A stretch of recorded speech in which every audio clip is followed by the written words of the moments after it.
Welcome to our channel 4G School, a smart way of learning through technology. My English course book, Standard 9. Walk a little slower 1.1 with warming up, question answers and activity solution. If you didn't subscribe our channel, please do subscribe our channel 4G School for your further latest videos. इस video में आपको सबक के साथ साथ इसके warming up और activity solution, question answers तमाम एक ही वीडियो में दिखाए गए हैं। शुरू से आखिर तक इस वीडियो को पूरा देखें, समझें और इसे हल करें। आइए अब हम देखते हैं 9th स्टैंडर्ड की 1.1 walk a little slower poem. सबसे पहले हम इसकी शॉर्ट समरी या इंट्रोडक्शन देखेंगे। Introduction. This is a poem by an unknown poet, यानी ये नज़म जो है एक नामालूम शायर ने लिखी है। In this poem a child is talking to its father, यानी इस नज़म में एक छोटा बच्चा जो है अपने फादर से यानी अपने वालिद से बातचीत कर रहा है। The importance of the father as a role model in is the central idea theme of the poem. इस पोएम का जो मेन सेंट्रल आइडिया और थीम है वो ये है कि फ़ादर जो है उस बच्चे का रोल मॉडल है। Throughout the poem, walk is used as a metaphor for the journey of life, यानी इस पूरी नज़म में मेटाफर यानी figure of speech metaphor use किया गया है। The poem is a dramatic monologue, ये नज़म एक ड्रामेटिक मोनोलॉग है। इसका मतलब क्या है कि dramatic monologue is a kind of poem in which a single character other than the poet speak to a silent listener. The rhyme scheme of the stanza is ABCB, यानी इस नज़म में राइम स्कीम जो है वो ABCB है पूरे चारों स्टांजा में। I like this poem because of it's simplicity, मुझे ये नज़म इसलिए अच्छी लगती है क्योंकि ये एक बहुत ही सिंपल है। There is not a single difficult word in the poem, यानी इस नज़म में कोई भी डिफ़िकल्ट वर्ड नहीं है। This help me understand the poem fully, इसीलिए मुझे ये नज़म पढ़ने में कोई दुश्वारी कोई परेशानी नहीं हुई और मुझे ये नज़म बहुत अच्छे से समझ में आ गई है। अब हम देखते हैं कि ये नज़म के अंदर वार्मिंग अप यानी चिट चैट ये क्या है, यानी हम इस एक्टिविटी की तरफ बढ़ते हैं। Warming up chit chat. Form pairs or group of 4। Use these questions to start a conversation with your friends. First question है, are you a talkative person, क्या आप बहुत ही बातूनी शख्स हैं। दूसरा है, do you like to share your thoughts, क्या आप अपने ख्यालात एक दूसरे से शेयर करना चाहेंगे। थर्ड है, what would you like to do after 10th के बाद आप क्या करना चाहेंगे। ये ऐसे कुछ सवालात हैं जो आपस में आपको डिस्कस करके लिखने हैं। अब देखिए my thoughts. Form groups of 4 to 6. Discuss the following with your friends in a group and then complete the sentence. A. अब देखिए यहाँ पर जो है एक्टिविटी दी हुई है। I would like to talk to, यहाँ पे बहुत सारे अलग अलग वर्ड्स दिए हुए हैं। एक आप लोगों के लिए दिया गया है, one is given for you. I would like to talk to my mother about swimming lessons, यानी एक यहाँ दिया हुआ है, आपको नीचे के बाकी के करने हैं। तो कैसे लिखेंगे आप, I would like to talk my father about dash, तो यहाँ क्या आएगा, आप अपने वालिद से क्या बात करना चाहेंगे। I would like to talk about my study, my work etcetera. फिर third, I would like to talk to my teacher about, teacher से आप क्या बात करना चाहेंगे, जो भी जैसे डाउट्स है या डिफ़िकल्टी है या प्रॉब्लम्स है कुछ भी। उसके बाद I would like to talk to my best friend about, अब देखिए बेस्ट फ्रेंड से हम क्या बात करना चाहेंगे, किसी गेम्स के बारे में, स्पोर्ट्स के बारे में etcetera.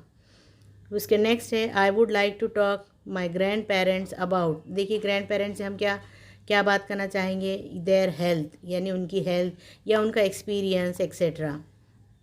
I would like to talk to my neighbours about, हम अपने पड़ोसी से क्या बात करना चाहेंगे, जैसे कि हेल्प है या कुछ रेसिपी है, कुछ काय के भी बारे में। अब बी देखेंगे हम, B activity, I would like to learn to, यानी मैं किसी से कुछ सीखना चाहता हूँ। अब यहाँ पहले डैश है, उसके बाद में सेंटेंस है। तो I would like to learn to first to play game from my best friend, यानी मैं अपने बेस्ट फ्रेंड से क्या सीखना चाहूँगा, कोई गेम। उसके बाद सेकंड है I would like to learn dash from my grandmother, यानी हम अपने ग्रैंड मदर से क्या सीखेंगे, जैसे स्टोरीज़ है या कोई पकाने का है, कुकिंग है, etcetera. I would like to learn to dash from my teacher, हम अपने टीचर से क्या सीखेंगे, स्पीक फ्लुएंटली, या फिर इंग्लिश जो है speak English fluently from my teacher. I would like to learn dash from my neighbour, यानी हम अपने पड़ोसी से क्या सीखेंगे, play football from my neighbours. Last है I would like to learn play chess from my cousin, ये आपको दिया गया है, यानी हम अपने कज़न से चेस खेलना सीखेंगे। अब सी एक्टिविटी देखेंगे। I hesitate to talk to my dash about my study, यानी हेजिटेट का मतलब है हिचकिचाना, यानी मैं जो है हिचकिचाता हूँ बात करने के लिए, किससे, काय के लिए, जैसे पेरेंट्स से। पहले उसमें आएगा पेरेंट्स अबाउट माई स्टडीज़, यानी मैं अपने पेरेंट्स से हिचकिचाऊँगा कि किस तरह से मैं बात करूँ अपने पेरेंट्स से स्टडीज़ के बारे में। सेकेंड है I hesitate to talk to my dash about the way he or she talk to my friends, तो यहाँ हम लिखेंगे ब्रदर, यानी मैं अपने ब्रदर से हिचकिचाऊँगा कि उसका जो वे है बात करने का, उससे he or she talk to my friend, यानी उसके फ्रेंड से।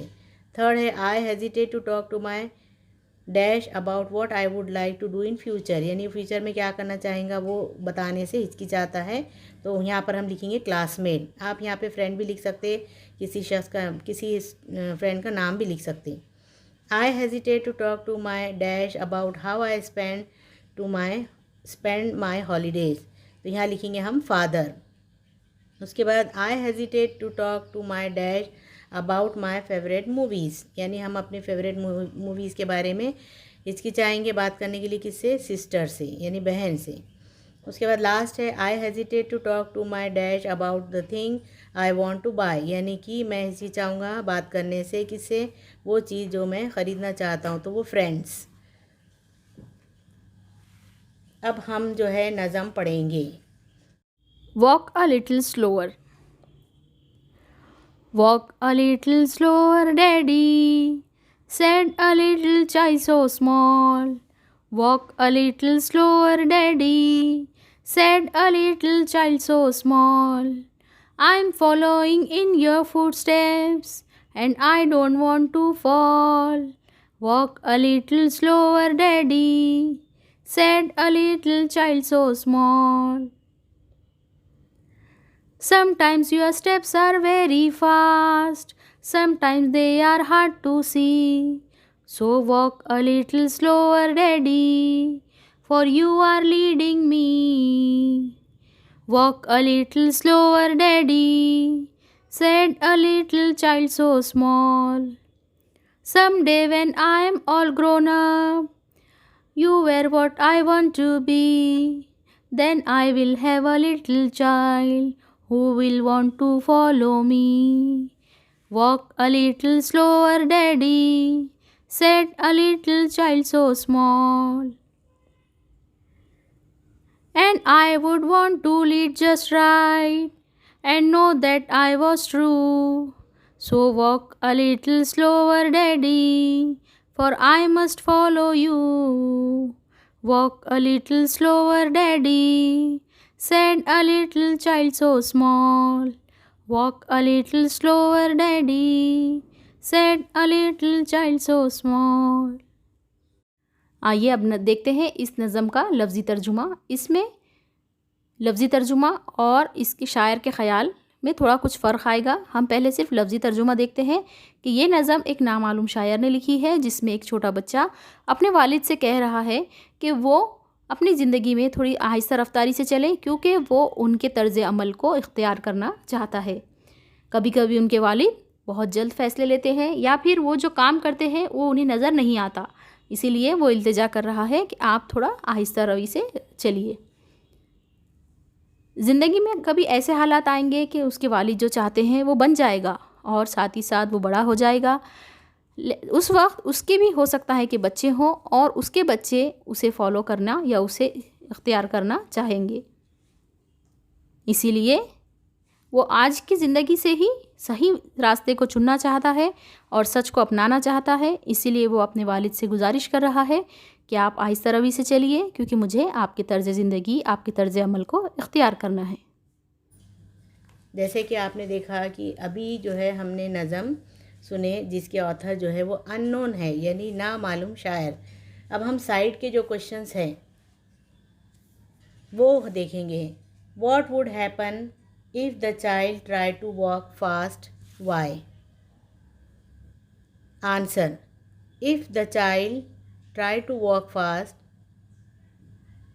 he or she will not be able to properly understand the action, thoughts, etc. of his her father and will fail to achieve success in life. ये है इसका answer. अब second question देखिए, margin में जो दिया गया है, does the word walk refer only to the act of walking? What does the poet actually mean to say? Answer है no, the word walk does not refer here only to the act of walking. The poet want to say that the father should communicate his thought and feeling to the child and help him or her to learn and act for living a good life. अब इसी में देखिए तीसरा question है, वहीं दिया हुआ margin में, what do the footstep of the father refer to? Answer, to father's mannerism, individual gesture, his action, speaking and behaving, etc.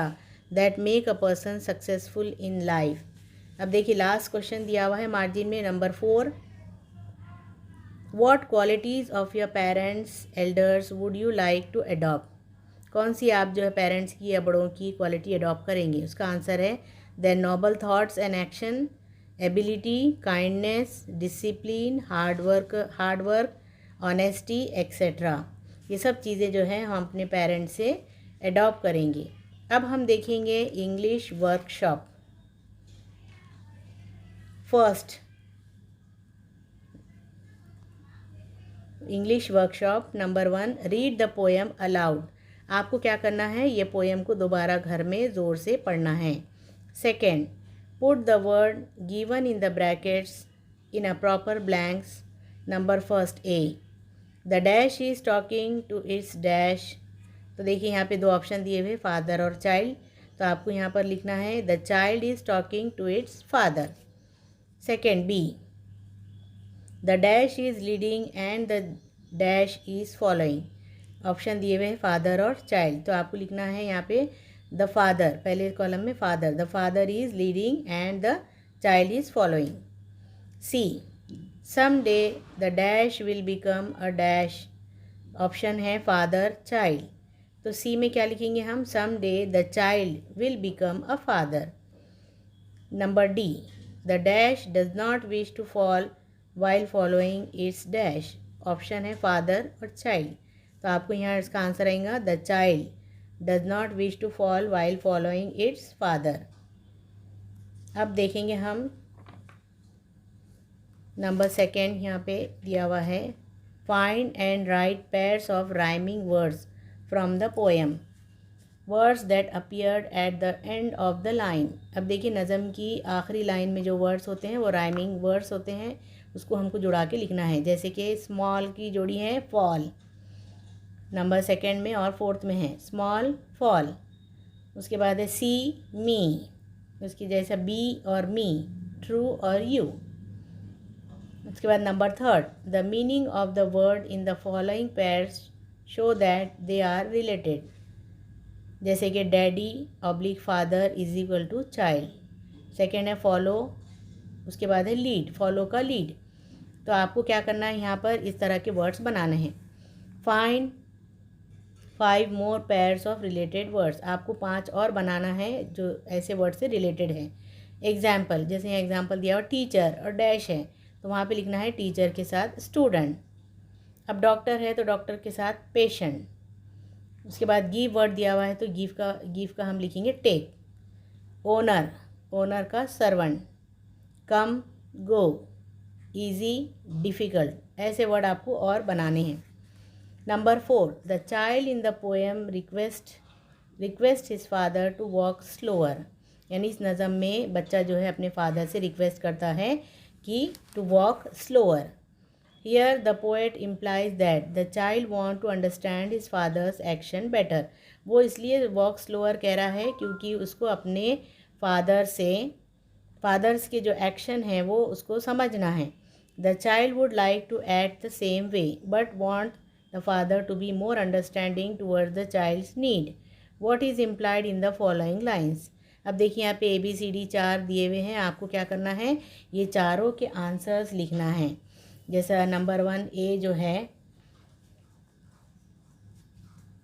A some time your steps are fast dash, ये आपकी notebook में आपको लिखना है, dash के आगे answer लिखना है। तो क्या लिखेंगे आप आंसर, इसका आंसर होगा some time father's actions are too quick, यानी कुछ वक्त जो है फादर के एक्शन बहुत जल्दी तेज़ हो जाते, for the child to follow them properly, इसीलिए बच्चा समझ नहीं पाता।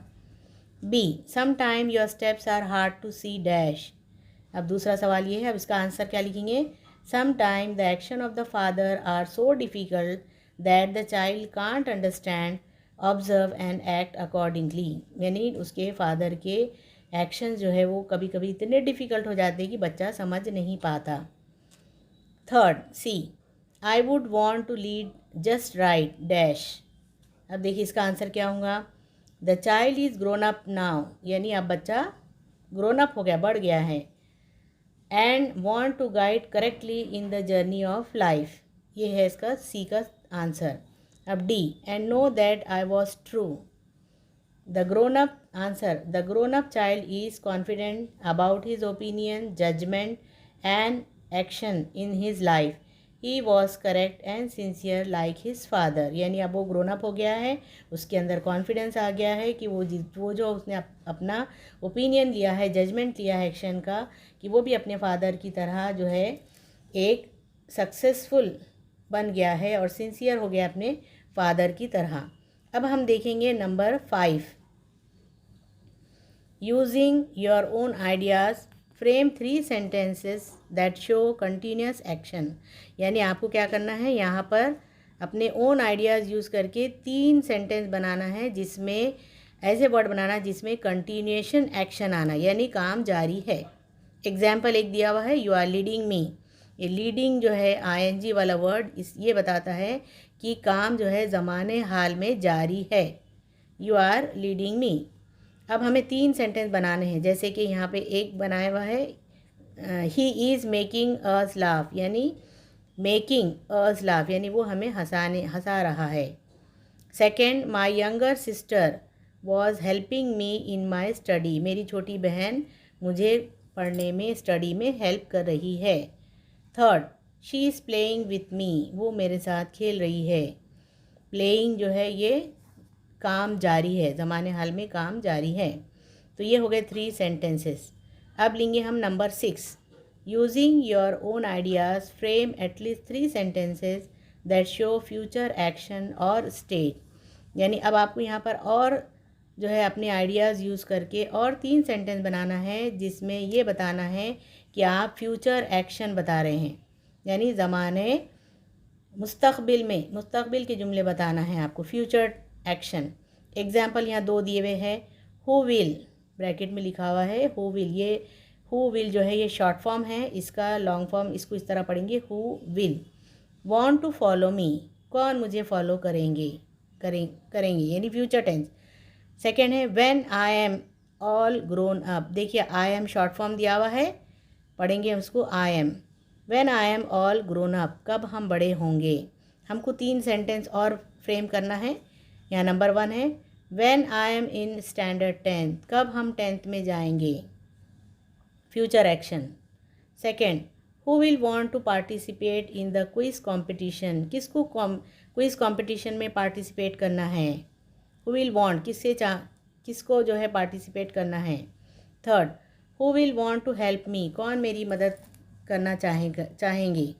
ये हो गए 3 क्वेश्चंस। अब हम देखेंगे number 7, discuss the following and right the summary of your discussion in the form of bullet point. यहाँ पे A और B 2 क्वेश्चंस है, इसके आंसर आपको नोटबुक में लिखना है। Number A, how are certain ideas custom, knowledge pass on from one generation to the next.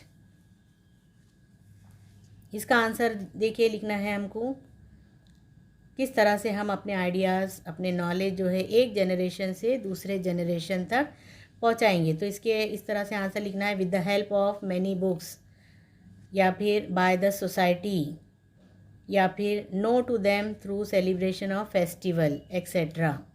अब देखेंगे हम B, is it necessary for children to follow the footstep of their forefather, if yes why, why is it sometime necessary to change the old way. यानी सवाल क्या पूछा जा रहा है कि क्या हमें अपने फोर फादर्स के जो है, क्या ये ज़रूरी है कि अपने फोर फादर की हर बात मतलब मानी जाए, अगर है तो बताइए कि वाई।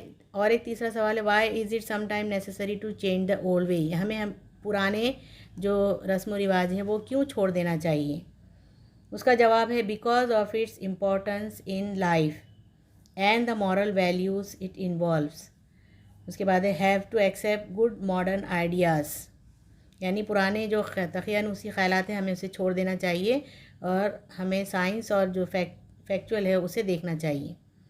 अब number 8, do you have a role model, what qualities do you appreciate in your role model.